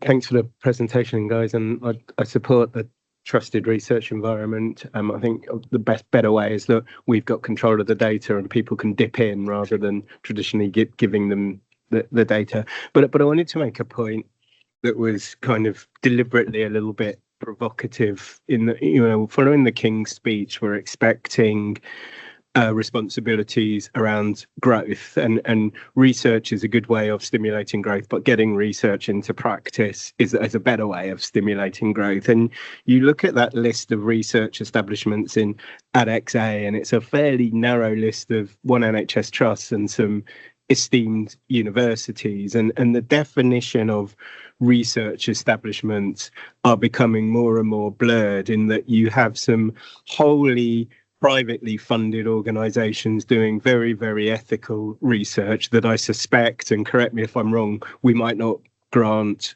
identifiable data to. And you have some quasi public sector organisations or organisations that are set up to look like public sector, that when you dig into their funding, it's actually funded by organisations who the values of the owners are probably not the same as the values that we were told around this table. So I just wondered, with that growth brief in mind, if at some point we should discuss and define our definition of research organisation and think about expanding it, because as I say, I think there are some wholly privately funded organisations with very, very recognisable ideals that would benefit from having this data and are investing in machine learning that, you know, with quantum computing that the public sector can't necessarily afford. And I suspect there are some public organisations whose funding we might be a little bit concerned about. So at the right time, I just wonder if we discuss what a research establishment is, arguably broaden it and put out some guidance on it. Claire, do you want to just... Yeah, I'll hand over to Amanda as well. But I mean, we have had authorisations, we have had applications from the private sector successfully come through the Registered Research Panel in previous years. Unfortunately, the significant project I'm thinking about, which was using machine learning and did demonstrate that it could meet the requirements in our legislation to be in the public interest, after a couple of years, and I can't remember why it folded and they destroyed the data. I mean, not to sort of kind of be boring, but the regulations are from 2010. The Act, as you know, predates that. And there are strict requirements in there in terms of how and who we release our data to. So, for example, it has to be UK based. There has to be a link to be with a established research organ. So I think we're very open to applicants. We haven't had them sort of breaking down the door to get in at this stage, but we have had one successful one, which then didn't conclude. I don't know, Amanda, if you want to say anything more about the restrictions. I think you've covered it quite well, but the regulations only say that it needs to be a UK-based research establishment, but it never really defines that needs to be a university specifically. So we've had, at least from memory, I think there's actually been two, but neither of them did end up achieving the aims that they outlined. So would be open to private organisations applying in future, but unfortunately, we've just not seen the same interest.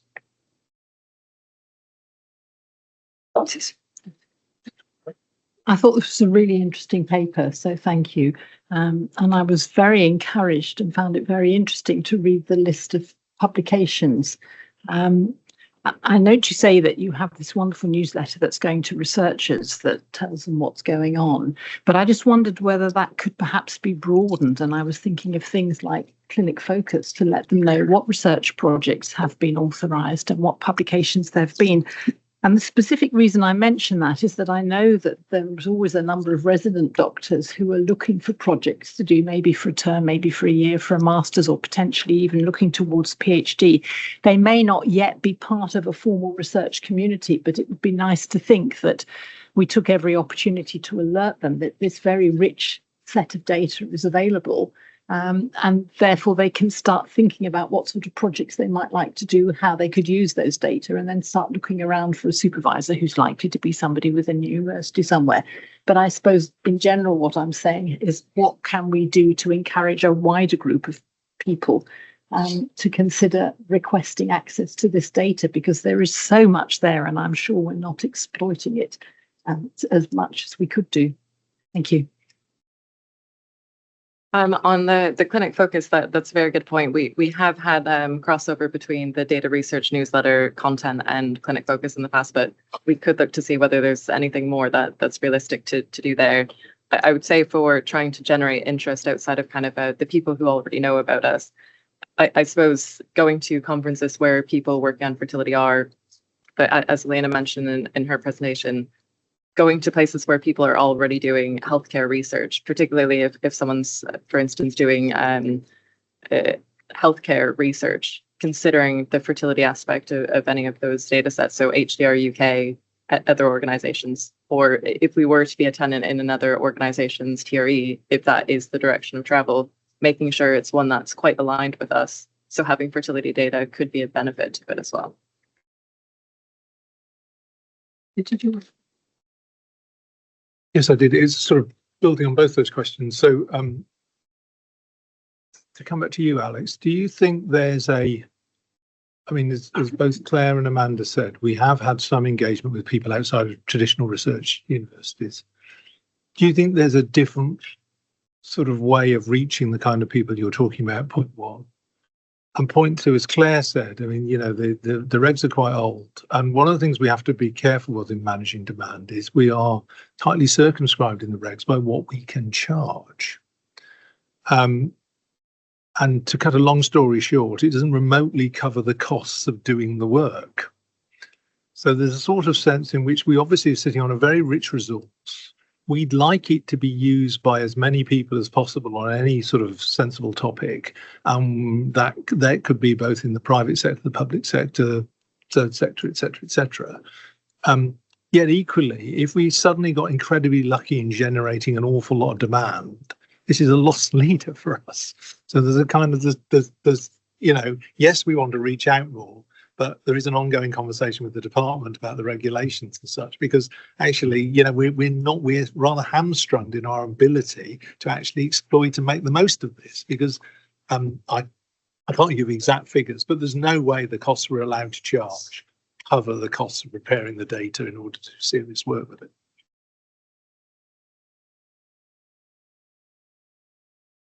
I did know that and I'd forgot it. So thanks for saying that. I mean, you know, we have to ask our departmental colleagues whether that's open for a conversation. But I think, you know, there's a lot of learning from the mass vaccine in the COVID program, where obviously the private sector, AstraZeneca, Moderna, put in a lot of effort in kind, but also money to get us there. And I think there is a very now thriving life sciences industry that we should be tapping into. And should that growth pledge in the King's speech become law, you know, for me, that is the way that we could exploit that. And Julia said at the beginning, you're meeting the permanent secretary in due course, and that might be something to add to the list to speak to her about. Clearly, I think our life sciences colleagues are very, very interested in this area, both intellectually but also and scientifically, and we could stimulate that. I'm very reassured by what Claire and Amanda said, and you know, I wanted to make sure they could still get access to this data, and we could indeed insist on an academic partner as well. And you know, if we can flex how we give data to research organisations within the law, or just be a bit more specific, but in a way that makes those organisations see they're included in the French law, I think that would be helpful. Obviously, if it is going to be a loss leader for us, you know, I think, again, intellectually, we'd love to see that list of 15 in Annex A be 150, but not if it's going to compromise our finances. So I'd forgotten about that, and that's a challenge. But I think there's massive appetite in there, and I think a lot of organisations that are privately funded would be prepared to invest in this, in quotes. It's just finding a way to make that look. But I think everyone would agree we can help with the growth agenda massively, and it also solves another problem around falling fertility rates and all the rest of it that we could help with. Hi, thank you. So I have not a slightly different view, but possibly slightly different view in that. So I do think that we should be promoting life sciences, and I think we should be exploring that absolutely. And I do think that we should be looking at how we could host a trusted research environment ourselves to at least scope and understand that. But my personal experience in this space, and I think some of you may know that from Genomics England, they were pretty much the first people to do a virtual trusted research environment, which I accept has got genomic data, so it's not quite the same challenge. But actually, there are a whole series of very practical things that are really quite difficult in setting up trusted research environments. The NHS has embraced these, and lots of NHS trusts are trying to deliver them at the moment, but they're also experiencing those sets of challenges in doing it as well. So the amount of effort that you need to go into around the governance structures, what your rules are about how you release data, agreements in place for people to do things, all of that is an infrastructure cost. So I do think we should give serious consideration to where there is an existing trusted research environment that potentially aligns with our principles like HDR UK, and see whether or not we could be a part of that. There are some other advantages to that as well, which is then it becomes less reliant on us to make people aware of the data, because we can link into the HDR UK's approaches to make that data available as well, so we can be part of that broader messaging. So that's not to say I'm 100% convinced on that particular route, but I do think it would be worth understanding what some of those key organisations could offer us in that particular space. And sorry, final point, my experience was that it took a really long time to develop your own. So if what we're wanting to do is get early access for people, then we shouldn't underestimate the timelines in actually developing our own sets of things in this space. I think it would be 2, 3, 4 year project, whereas we might be able to do something much more quickly. But to be fair, Catherine, I do think you're right that then goes against the challenge of having our own control over these processes and the assurance around that, which is why I think I would be really interested to see in what HDR UK would be able to offer us in terms of assurance and agreements and other such things, to see whether or not that would be a comfortable way of approaching it. And I'm not paid by HDR UK. There are other trusted research environments available. Thanks, Tom. Anyone else? Okay. So, sorry, Anya. Apologies if I should know this already, but it was very understandable that the sort of the layperson's interest in this was the smaller of the bar charts. But I did wonder about the patient organisations, whether they ever get any regular updates on research projects that are being carried out, in order to just share the information with their groupings. It would obviously be in very layman's terms, but it may be useful just to keep the wider sector abreast of what's going on. I mean, the answer is yes. I can see Claire nodding. You know, it's something we should probably think about and so on. But thank you very much, both of you. That was really helpful as an update. I mean, it's something that we've talked about for ages, and now, you know, we've got better systems to enable us to sort of deliver the data and so on. We have this wonderful treasure trove of data, and you know, I think spending time as you are, but also authority members thinking about it as well. You know, how do we actually maximize use? How do we get it out there?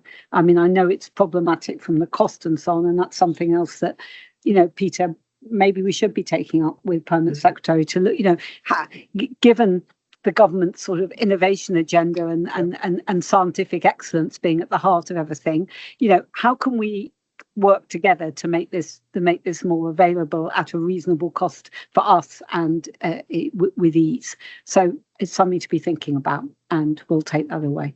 Thanks. So we come to our final substantive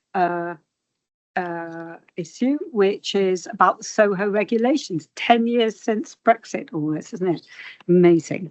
So, regulations on the standards of quality and safety for substances of human origin intended for human application, which, as you all know, are the SoHO regulations. There'll be prizes afterwards for anyone who can remember what I just said. They will come into force in August 2027. And the regulation principally covers gametes and embryos, as well as other substances of human origin, which rather thankfully we don't have to worry about. But following the UK's exit from the European Union, this is a sort of post-Brexit sort of anomaly that's come up. The regulations will affect clinics in Northern Ireland through the Windsor framework, because they will still be subject to EE regulations. And we've got 3 clinics in Northern Ireland. It's not a very big market, but there are 3 clinics there. And they will differ somewhat from UK law and regulations. So the question we have to think about is, how those laws are aligned, so regulations with the UK position, whether they need to be aligned and how it's going to work. And I have absolutely no idea, which is why I'm looking at Annabelle, our regulatory policy manager, who is now going to make everything clear. Thank you. I hope so. Thank you. So thanks for having me. I'm Annabelle. You've all read the paper, so I just want to sort of talk quickly to kind of bring out, I think, the key points. Firstly, just a note about jargon. These EU legislation comes with its whole language of its own, so I'll try and avoid using any jargon. But of course, if I do accidentally do so, please let me know. I was going to start by sort of setting the scene a bit for what the sector looks like in Northern Ireland. Julia's already helpfully done that for me. But as we've said, there are 3 clinics in Northern Ireland, and since EU exit, we've had some separate processes. So we've got a separate set of standard license conditions for Northern Ireland. We've got 3 general directions that are separate, and some of the guidance in the Code of Practice is marked as applicable to Great Britain GB or Northern Ireland NI only. I think the key points about this, so these are new EU regulations on substances of human origin, SoHO, and they'll apply from August 2027, so we've got a bit of time. They cover gametes and embryos, but also a whole range of other substances of human origin outside of our remit. We need to apply the SoHO regulations to Northern Ireland, so we have both the SoHO regulations and Northern Ireland in Northern Ireland, and we'll need to apply whichever is stricter. And as I've noted in the paper, this means divergence between Northern Ireland and Great Britain will increase. So most of the work we've been doing so far has been focused on implementation, and I've summarised the main changes that the SoHO regulations will bring about in the paper. I wasn't planning to go through each of those bullet points in detail, but of course, if anyone has any questions, then please just let me know.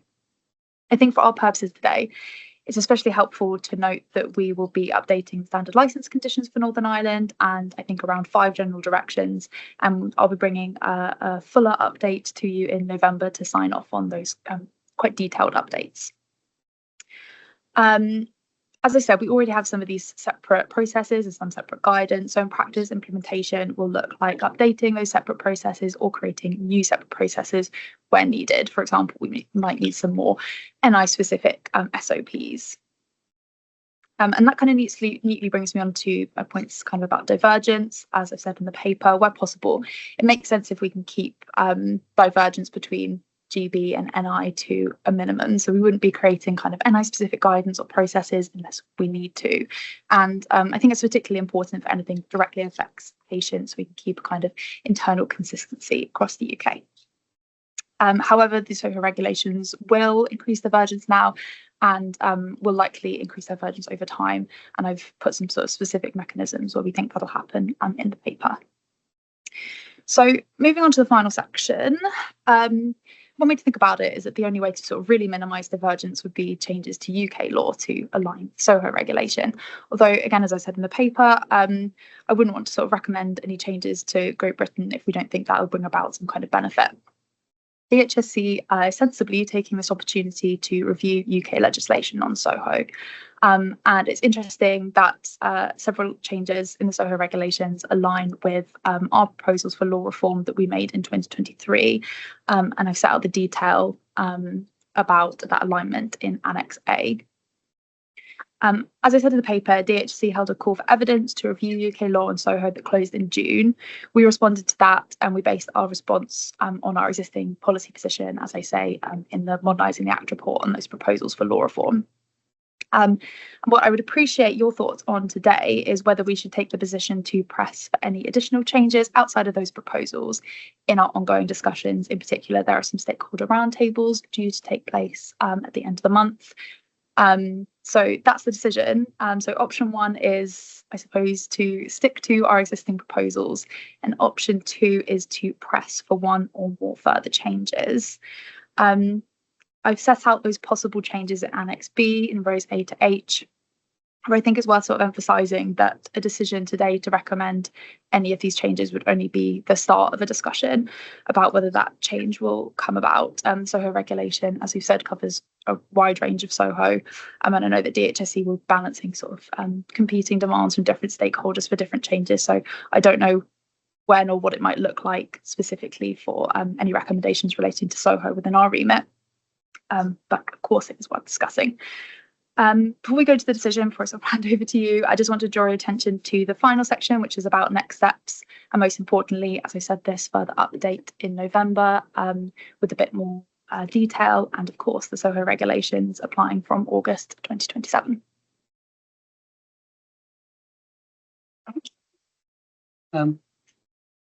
Then you're, yeah. Thank you. So firstly, questions. Francis, to you first.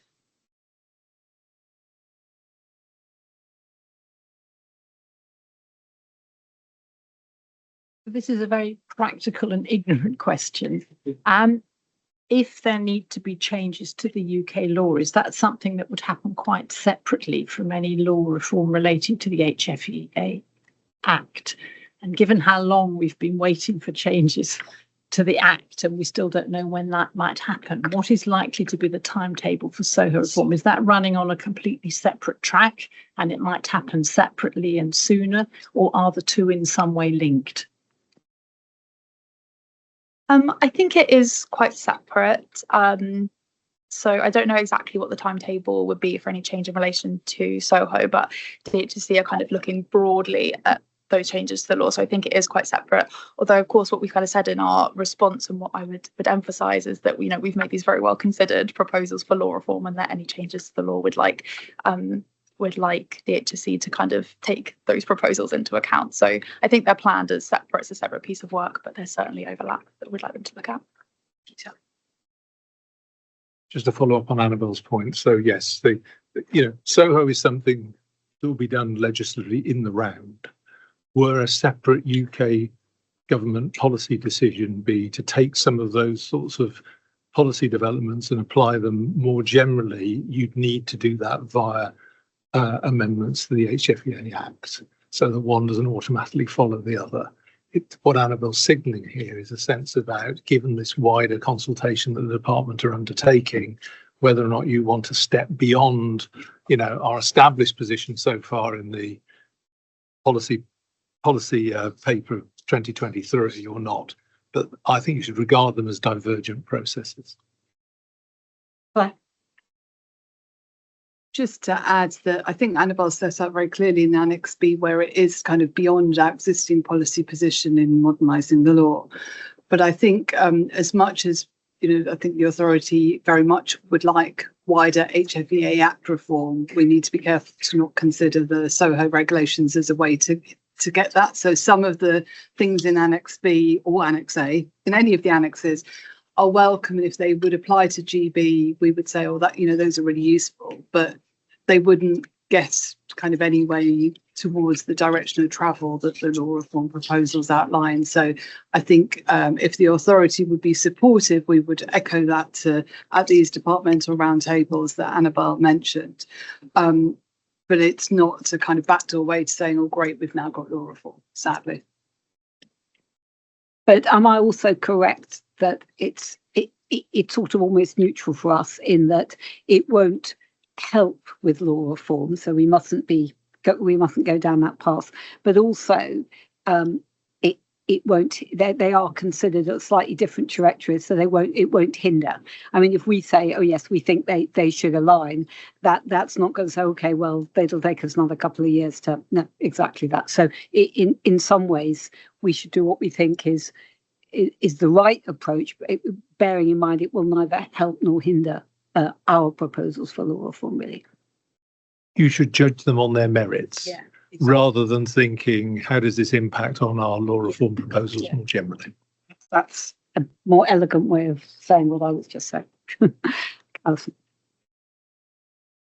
Yeah, thank you. And thank you for the paper. It's very clear and the pros and cons are laid out very well with the recommendations. I think this is a great initiative that we should support and take forward.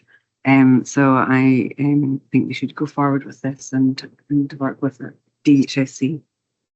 Catherine?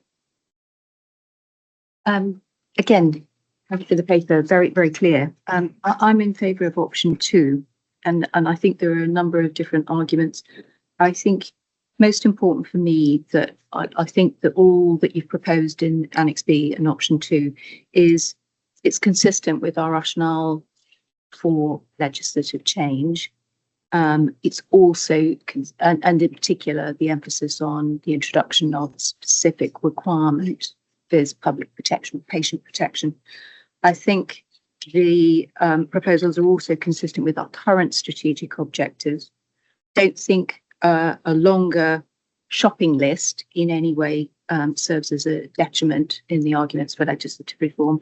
And I don't think that adopting this or proposing to adopt this would cut against or invalidate any of the good consultation that we did on legislative reform.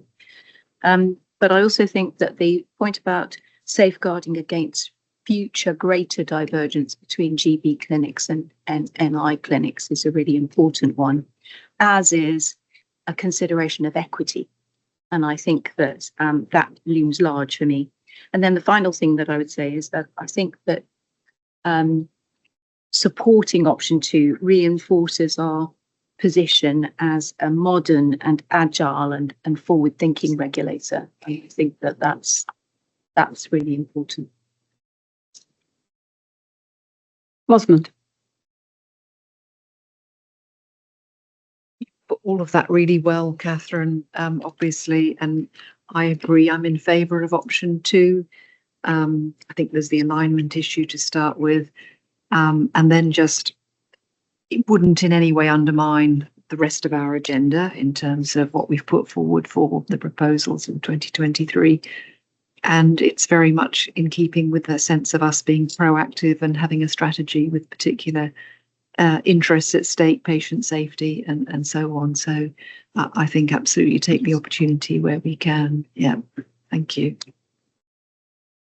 Tom, and then I've seen everybody. Thank you. So I think reading through it's hard to think why you wouldn't go for Option 2, but just to ask, does that mean that we would have to drop other things? What would be the opportunity cost? Because presumably it means that we won't be able to progress other things because of that, and that would just be helpful in the decision, because it's really only what we might have to drop that would dissuade me from saying that we should do Option 2. And if the answer is nothing, that's great. I mean, it's clearly more work, but it's not more work in the sense that I think we have to drop other bits of work. And I also don't think it sort of weakens our hand vis-a-vis wider discussions with the government about what a package of reform might look like. So I think it's if you're of a mind to sort of follow that line of argument in Option 2, it's kind of difficult to identify, resource reasons why you wouldn't go that direction. Also, Joanne, do you want to just come in on that point? Yeah, just to add really that, whilst it might be a bit more work, obviously we're having to kind of think through how to provide guidance on these areas for Northern Ireland and kind of establishing systems and processes to support implementation in Northern Ireland. So in fact, it would actually be, potentially just replicating that for GB if the government were minded to make changes to UK law. Christine. Yeah, thank you. I would support Option 2 also, really, for all the reasons that have been specified. I think there's nothing in the SoHO regulations that are detrimental at all. I think what we proposed for law reform, and I think some of them would make the law a little bit better, I would suggest. So I would definitely support Option 2. Anya? Yes. Would also support Option 2. I not least of which because of the equality concept, but also it seems like a really good opportunity. If I look at item 5, the Act should be revised to include an overarching focus on patient protection.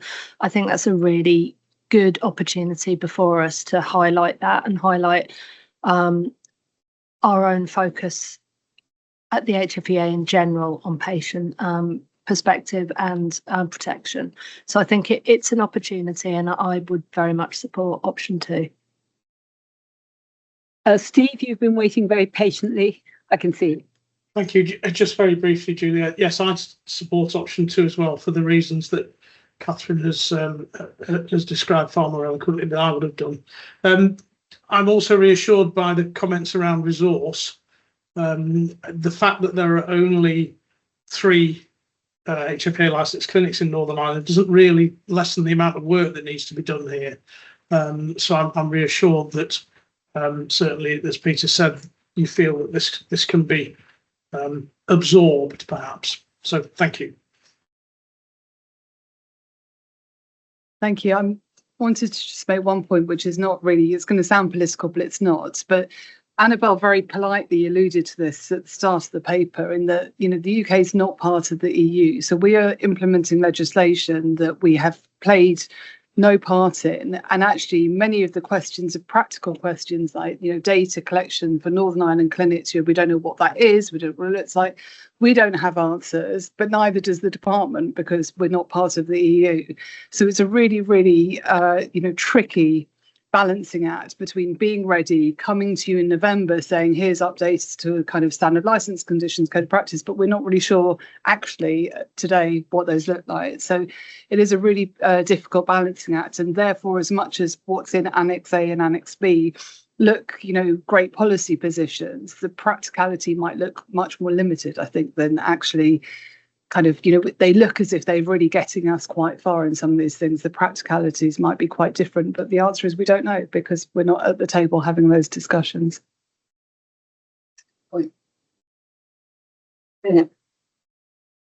I just had a really specific request for information, which is that on the SoHO regulation requirements in Annex B, I think, the final one, which is the requirement that donors are monitored after donation, and that includes egg donors.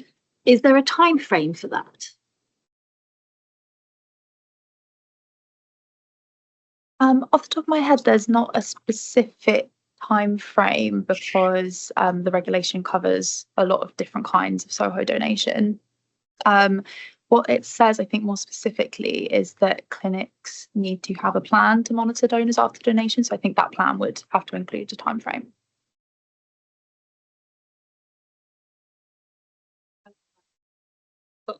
Hand up.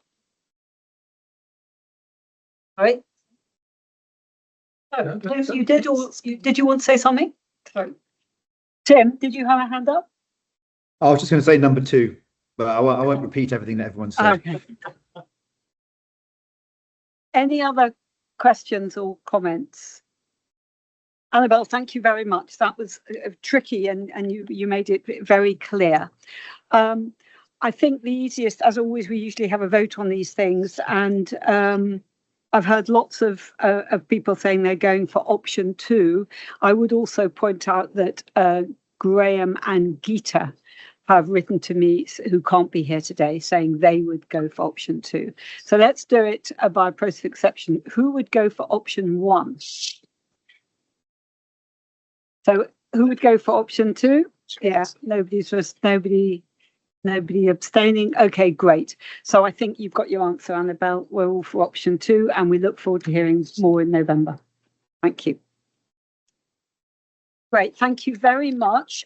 So we're a little ahead of time, but we're on to AOB. Something I thought would be interesting. I know that Steve attended an interesting conference this week, and I thought it'd be useful if he just gave us a sort of quick 30-second just explaining what it was, because it was rather unusual. Steve, would you do that? Yes, of course, pleasure. Yes, I was pleased to attend the first NHS IVF Fertility Centres conference, which was held at the Wellcome Sanger Institute just outside Cambridge last week. The key feature of this conference was that it was only open to NHS centres, and there was no representation from the private sector at all. The chair of the conference set out its goals around laying foundations of new relationships and conversations between NHS centres to improve the services that they provide. And I started the conference by thinking, gosh, that's quite a tall order. But by the time I left the conference, I thought, no, actually, I think you've actually achieved something here. The meeting was very well supported. There were 14 NHS centres represented, I believe, with nearly 60 attendees, including scientists and embryologists and clinicians and nurses. They had different sessions, one covering some of the research that's being carried out locally, and that was fascinating and very relevant to the audience. It also promoted a very useful discussion around how NHS clinics can facilitate the donation of gametes and embryos that patients would like to donate to research projects, but at the moment the mechanisms and the pathways just don't exist. So that was an extremely useful discussion. There was also a session about genetic counselling that was very interesting, and in a very open way, Cambridge IVF presented how they report their data, which of course was very useful to the audience. So as I've said, I thought this was, I left the meeting thinking this is a very worthwhile initiative, and I'd hope that the HFEA can find a way to support any future NHS fertility centre conferences as far as we're able. Thank you. Thank you. I think it's just really interesting, and I think moving forward, I think us being present at something like that would be interesting. Talking to them about what their goals are and the possibilities, perhaps even of NHS private partnerships. So there's all sorts of things, and I think it's just really interesting that they should choose now to set this up. Anyway, we can take that. I'm sure we'll hear more about it as time goes on. Any other business around the table? I'm looking. Anybody wants to raise anything? No? So for those of, there's one or two bits and pieces from emails and things, so please keep your eyes out. And there, I think committees will be meeting, but this is our last board meeting until September. So have a lovely rest of the summer and don't get too baking hot. There's apparently the heat wave's due to come back. And I'll see everybody in September. Okay, thank you. Thank you.